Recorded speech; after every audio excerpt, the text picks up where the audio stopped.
Good evening. ভালো আছো তো সকলে? চলো আজকে একটা নতুন জিনিস নিয়ে আলোচনা করি। যেটা আলোচনা করব তা হচ্ছে দেহ ভর সূচক।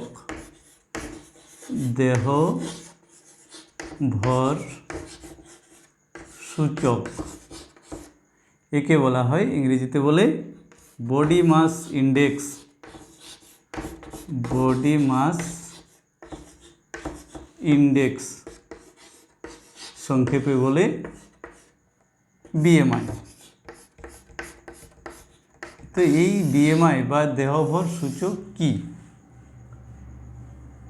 তোমাদের বন্ধুরা সবাই কি সবার ওজন একই আছে? একই তো নেই। কেউ দেখবে একটু পাতলা, কেউ মাঝারি, কেউ মোটা, এরকম আছো তো। তো এরকম কেন হয়েছে? তোমরা একই ক্লাসে পড়ো, তাহলে সবারই তো একই রকম বয়স, তাহলে ওজন তোমাদের কিন্তু ভিন্ন ভিন্ন আছে। কারো কম আছে, কারো বেশি আছে, কেউ মোটামুটি ঠিক আছে। তা আমরা অনেক সময় প্রয়োজনের থেকে কম বা বেশি খেয়ে থাকি। যদি দীর্ঘদিন থেকে প্রয়োজনের কম খাবার কেউ খায়, তাহলে তাদের অপুষ্টিজনিত কিছু সমস্যা দেখা যায়, যার ফলে দেহের ওজনও কম থাকে। তার লক্ষণ প্রকাশ পায় যে তার ওজন কম হবে। আবার উল্টোটাও হয় যে আমাদের যেটুকু শক্তির প্রয়োজন তার তুলনায় আমরা যদি আরও বেশি বেশি খাবার খেতে থাকি, তাহলে সেই খাদ্য, অতিরিক্ত খাদ্য আমাদের শরীরে জমা হতে থাকে, যার ফলে আমরা মোটা হয়ে যাই। তো প্রথম কেউ যখন একটু মোটা হয়, অনেকেই গর্ববোধ করে যে বেশ আমি হাট্টা গোট্টা মোটা সোটা আছি। কিন্তু এই স্থূলত্ব অনেক বিপদ ডেকে আনতে পারে। এই স্থূলত্ব থেকে নানা রকম শারীরিক এমনকি মানসিক সমস্যারও সৃষ্টি হয়। শারীরিক সমস্যার পাশাপাশি মানসিক সমস্যা বলতে দেখবে প্রথম কি হয়, যে একটু মোটা তাকে সবাই মোটু মোটু বলে ডাকে। প্রথম ভালোই লাগবে, তারপরে যখন আরও বেশিও মোটা হয়ে যায়, যখন রাস্তাঘাটে সবাই তাকে ওরকম দেখলেই মোটু মোটু করবে, তখন তার মনের মধ্যে একটা চাপ পড়ে। আর তার সঙ্গে তো শারীরিক সমস্যা তো আছেই। তাহলে এই মোটা হয়ে যাওয়াটা খুব ভালো লক্ষণ কিন্তু নয়। তা আমরা কী করে বুঝবো যে আমি মোটা হয়ে গেছি কি না? তো আমি মোটা হয়ে গেছি কি না জানার জন্য এই বিএমআই বা দেহভর সূচকটা জানা খুব জরুরি। এই জন্য এই দেহভর সূচক বার করতে গেলে আমাদেরকে একটা সূত্রের সাহায্য নিতে হয়। এই সূত্রের সাহায্যে আমরা প্রত্যেকে নিজের বিএমআই বার করতে পারবো, এবং যার সাহায্যে বুঝতে পারবো যে আমার ওজন ঠিকঠাক আছে কি না, আমার উচ্চতা অনুযায়ী আমার ওজন ঠিকঠাক আছে কি না, তা জানতে পারি আমরা এই দেহভর সূচকের দ্বারা। তো দেহভর সূচক জানার আগে তোমরা প্রত্যেকের বাড়িতে একটা তালিকা টাঙিয়ে রাখতে পারো যে আমাদের উচ্চতা অনুযায়ী বিএমআই বা দেহভর সূচক কেমন হওয়া উচিত। এই তালিকাটা আগে একটু লিখে নাও, তারপরে আমি তোমাদেরকে ওই সূত্রটা বলবো যে দেহভর সূচক কিভাবে বার করব। তো যদি কারো ওজন 15 কেজির কম হয়, 15 কেজির কম, তখন 15 কেজির কম বলাটা ঠিক নয়, আমি এখানে বলবো দেহভর সূচক 15-র কম কিনা। এখানে 15 কেজি কথাটাই আসবে না, দেহভর সূচক 15-র কম যদি বার হয়, তাহলে আমরা বুঝব যে তার ওজন খুবই কম, এবং সেটাকে বলা হয় আশঙ্কাজনকভাবে কম। এটাকে বলবো আশঙ্কাজনকভাবে কম, মানে এর ওজন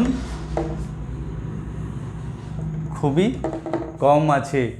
15-র দেহভর সূচক যদি কারো 15-র কম হয়, তাহলে তাকে বলবো তার ওজন হচ্ছে আশঙ্কাজনকভাবে কম, মানে তার পুষ্টি ঠিকঠাক নেই। এরপর দেহভর সূচক যদি 16 থেকে 18.5 এর মধ্যে থাকে, কারো দেহভর সূচক যা বেরোবে, পরে আমি সূত্রটা দিয়ে তোমাদের একটা বার করে দেখাবো যে কিভাবে এটা বার করতে হয়। যদি এটা 16 থেকে 18.5-এর মধ্যে থাকে, তাহলে আমরা সেটাকে বলবো তার ওজন কম ওজন।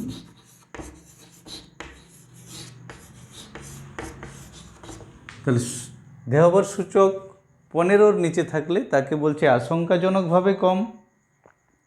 16 থেকে 18.5-এর মধ্যে থাকলে তাকে বলছে কম ওজন। আর 18.5 থেকে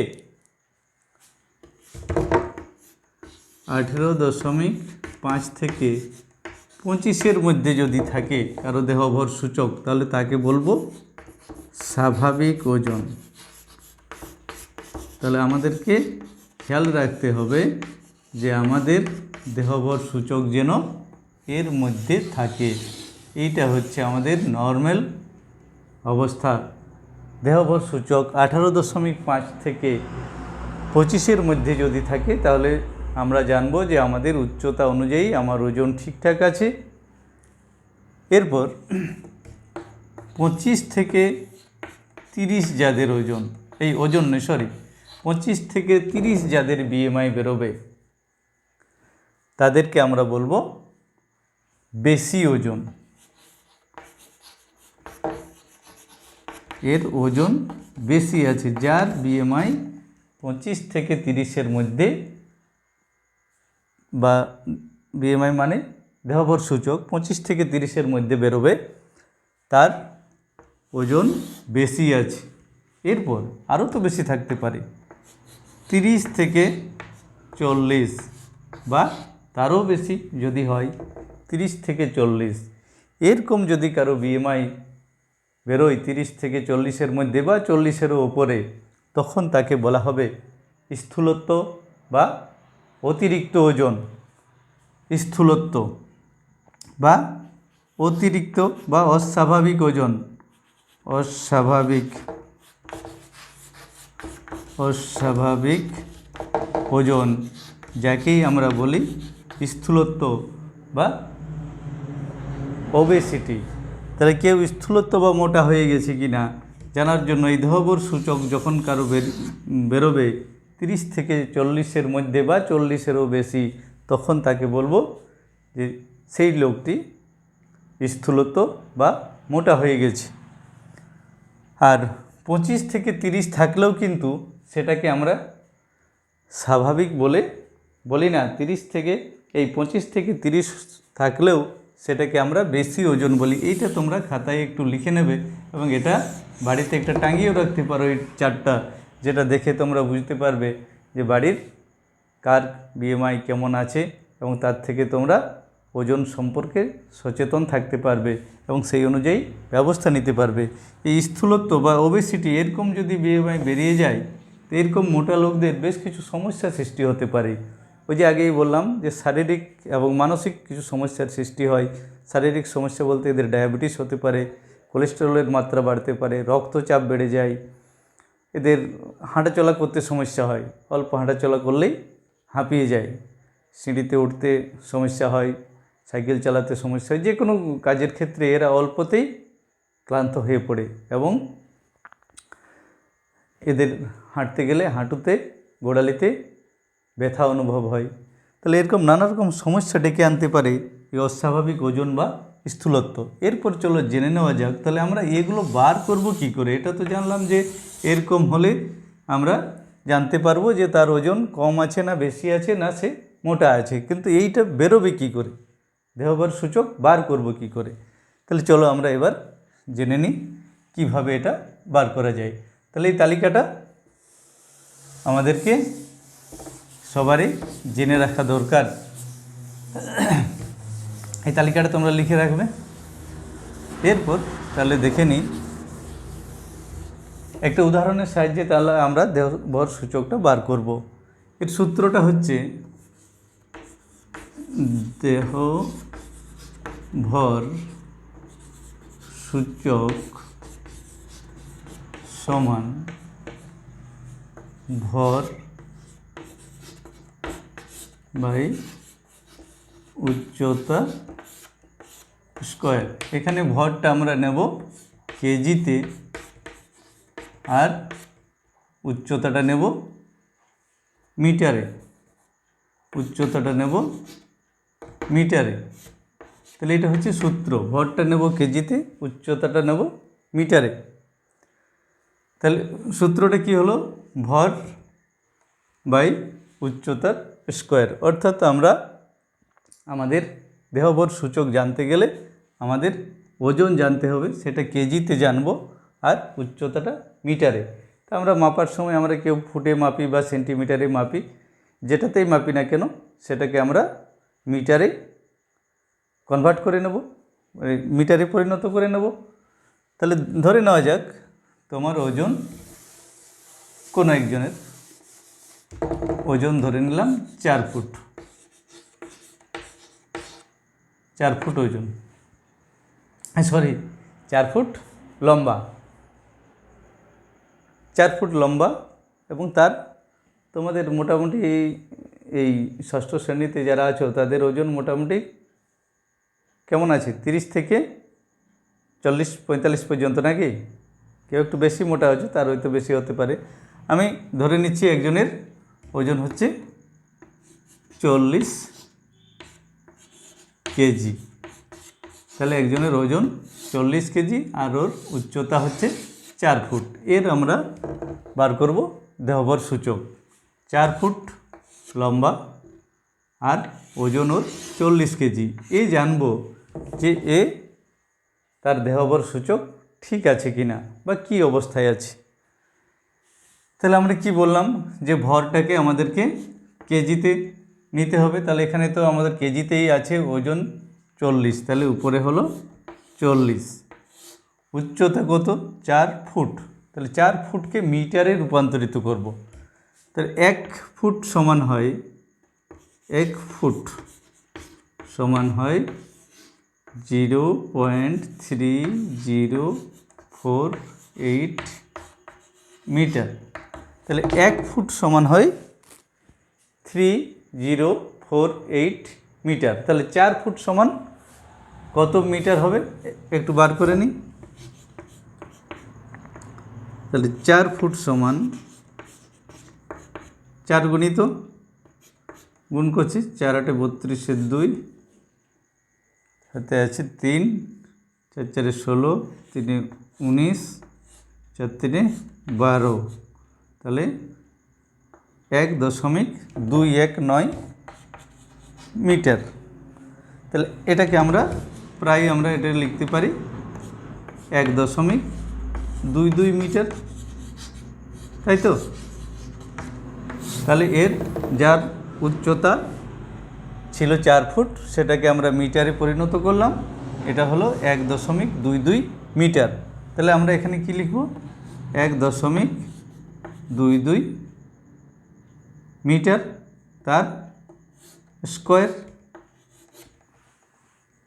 তাই তো? এটাই ছিল আমাদের সূত্র ভরটা কেজিতে, উচ্চতা মিটারে, তার স্কয়ার। তাহলে এবারে বার করছি। তাহলে এখানে কি হবে? 40, এটাকে বর্গ করো, তাহলে 1.22, এটাকে 1.22 দ্বারা গুণ, তাই তো? এর স্কয়ার গুণ করে বার করবে, কত হবে? 2 2 4, 2 2 4 4 8, 2 2 4 4 8, 2 2 4, 1 1 1। দেখো এক লাইনে হয়ে গেল গুণটা। একটা আমরা গুণেরও এক লাইনে এটা গুণ করার নিয়ম, এটা তোমরা জানো, অঙ্কতে শিখেছ। তাহলে এখানে 4টার পরে দশমিক, তাহলে কী বেরোলো? 1.488 মিটার। তাহলে এখানে লিখব 1.488। আমরা এত দূর না লিখে 1.48 ছেড়ে দিতে পারি। তাহলে এটা 40/1.488 এটা বার করে তাহলে পর এইটা দ্বারা 40কে ভাগ করব। এটা তোমরা ভাগ করে দেখো, আর তো এখানে জায়গা নেই, এটা তোমরা ভাগ করো। ভাগ করলে এটা মোটামুটি বেরোবে 26.882 এরকম কিছু একটা বেরোবে, এটা হয়ে যাবে। তো মোটামুটি এটাকে আমরা প্রায় 27 ধরে নেব, 26.819 এরকম বেরোবে। তো যাই হোক, এটাকে আমরা মোটামুটি ধরবো। তাহলে 26ই যদি ধরে, 26.8 যদি ধরি, প্রায় ধরার দরকার নেই, আমি ধরে নিচ্ছি 26.81। ঠিক আছে, তাহলে 26.81 এর বিএমআই বেরোলো, যার উচ্চতা 4 ফুট। তাহলে 26 যদি থাকে, তাহলে আমাদের যে আগের তালিকাটা এবারে তোমরা মিলিয়ে নাও যে 26 থাকলে তাকে কি বলা হবে, তার ওজন কম না বেশি। তোমাদের ওই তালিকাটায় মিলিয়ে দেখো যে 25 থেকে 30-এর মধ্যে থাকলে তার ওজনকে বলা হচ্ছিল বেশি ওজন। তাহলে এই ছেলেটার যার উচ্চতা 4 ফুট, ওজন 40 কেজি, তার ওজন বেশি আছে। কি থেকে বুঝলাম যে তার বিএমআই আমাদের বেরোলো 26.81।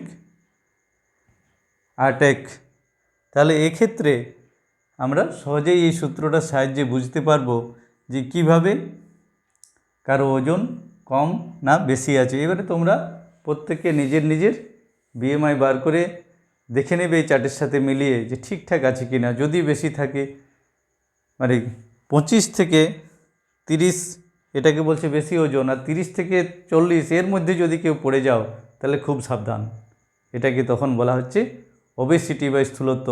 সেক্ষেত্রে খুব সাবধানে চলতে হবে এবং ওজনকে কমানোর ব্যবস্থা নিতে হবে, নতুবা ভবিষ্যতে গিয়ে মারাত্মক শারীরিক সমস্যার সৃষ্টি হতে পারে এবং সেই সঙ্গে কিছু মানসিক সমস্যাও চলে আসতে পারে। তাই তোমাদেরকে সচেতন থাকতে হবে এই নিজের বিএমআই নিয়ে। তাহলে দেহবর সূচক কীভাবে বার করতে হয় সেটা তোমরা বুঝতে পারলে। প্রত্যেকে নিজের নিজের এবং নিজের বাড়ির বড়দেরও বিএমআই সূচক, এই দেহবর সূচক বার করে সেটাকে বিশ্লেষণ করে দেখবে যে বাড়ির সবার ওজন ঠিকঠাক আছে কি না। যদি থাকে তো ভালো, যদি না থাকে তাহলে সেই অনুযায়ী ব্যবস্থা নিতে হবে। কম ওজন থাকলে ওজন বাড়ার ব্যবস্থা করতে হবে, আবার যদি বেশি ওজন হয় তাহলে ওজন কমানোর ব্যবস্থা করতে হবে। এবারে ওজন বাড়ানো বা কমানো, এটা আমি যত সহজে বলে দিচ্ছি, এত সহজে তো নয় যে আমি চাইলেই বাড়িয়ে দেবো বা চাইলেই কমাতে পারবো। অবশ্যই চাইলেই আমরা কমাতেও পারি, আবার বাড়াতেও পারি, কিন্তু আমাকে দৃঢ় সংকল্প করতে হবে যে হ্যাঁ, আমার ওজন কমাবো এবং তার জন্য শারীরিক পরিশ্রম বাড়াতে হবে এবং সেই সঙ্গে খাওয়া দাওয়া কন্ট্রোল করতে হবে। অতিরিক্ত লোভ থাকলে তো আর হবে না। এবং সবচেয়ে যেটা ব্যাপার যে আমাদেরকে ফিজিক্যাল ফিটনেস, শারীরিক যে কসরত, তা বাড়াতে হবে। এবং শারীরিক কসরত শুধু যার ওজন কম আছে তাকে করতে হবে না, যার বেশি আছে তাকে করতে হবে, এরকম নয়। শারীরিক কসরত আমাদের প্রত্যেকের ক্ষেত্রেই জরুরি। আমাদেরকে সুস্থ সবল থাকতে গেলে প্রত্যেককে নিয়মিত দুবেলা এক্সারসাইজ করতে হবে। এবং যদি আমরা দুবেলা এক্সারসাইজ করার সঙ্গে সঙ্গে সঠিক পুষ্টিকর খাদ্য গ্রহণ করি, তাহলে আমাদের এই দেহবর সূচক ঠিকঠাক থাকবে। তাহলে আজকে এখানেই রাখি। আগামী ক্লাসে আমরা আরও অন্য কিছু নিয়ে আলোচনা করব। তাহলে তোমাদের কাজ হলো বাড়ির প্রত্যেকের দেহবর সূচক বার করে তা বিশ্লেষণ করবে এবং এটা এই যে সূত্রটা, সেই সূত্রটা এবং ওই চার্টটা বাড়িতে কোনো একটা জায়গায় লিখে রাখবে এবং সেটার সঙ্গে মিলিয়ে দেখে নেবে। ঠিক আছে, আজকে এখানেই রাখি।